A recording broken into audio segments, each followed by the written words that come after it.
बाट यसरी तल लड्यो भने चाहिँ के होला यहाँ पक्कै पनि म के बोले भाइ रुन्छ यता हेर के यता हेर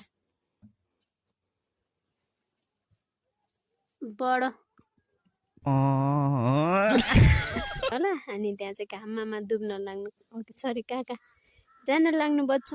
के बोले भाइ के बोले त्यहाँनिर घाम डुब्न लागेको छ घाम डुब्न लागेको त्यो डाँडैमा भन्न लाग्यो घाम डुब्यो छाया हरायो पापी संसारमा मेरो माया हरायो भने यस्तो माया चाहिँ हराएको छैन तर बाख्रा चाहिँ हरायो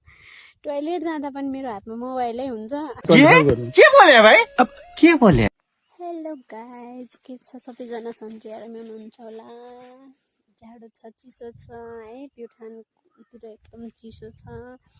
मेरो भिडियो कसले हेर्नुहुन्छ लाइक सेयर कमेन्ट गर्न नबिर्सिनुहोस् साथै नजिकै रहेको बेल आइकन थिचेर अल नोटिफिकेसनमा पनि क्लिक गर्न नबिर्सिनुहोस् आज म यहाँ यस्तो भिडमा आइरहेको छु जङ्गल एकदम ठुलो भिडहरू छ यहाँ चाहिँ देख्न सक्नुहुन्छ तपाईँहरू घाम डुब्न लाग्यो घाम डुब्यो छाया हरायो पापी संसारमा मेरो माया हरायो भने यस्तो माया चाहिँ हराएको छैन तर बाख्रा चाहिँ हरायो साथीहरू के गर्नु गाह्रो छ नि त होइन गाउँमा होइन म यहाँनिर बसिरहेको छु बाख्रालाई मैले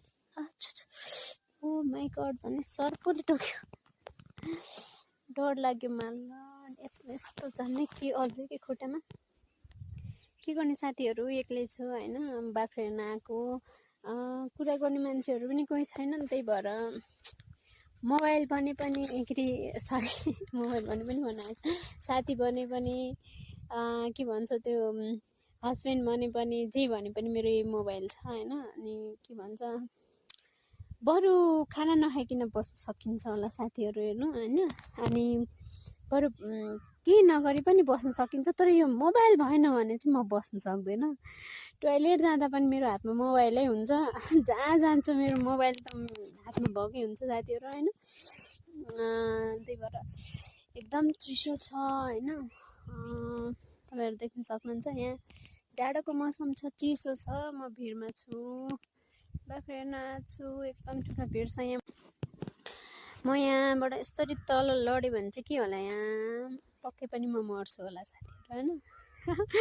बाख्रा जातनैबाट हालिदियो साथीहरू त्यो बाख्रा कहाँ तल गयो त्यहाँनिर तपाईँहरू देख्न सक्नुहुन्छ सनसेट भन्छन् नि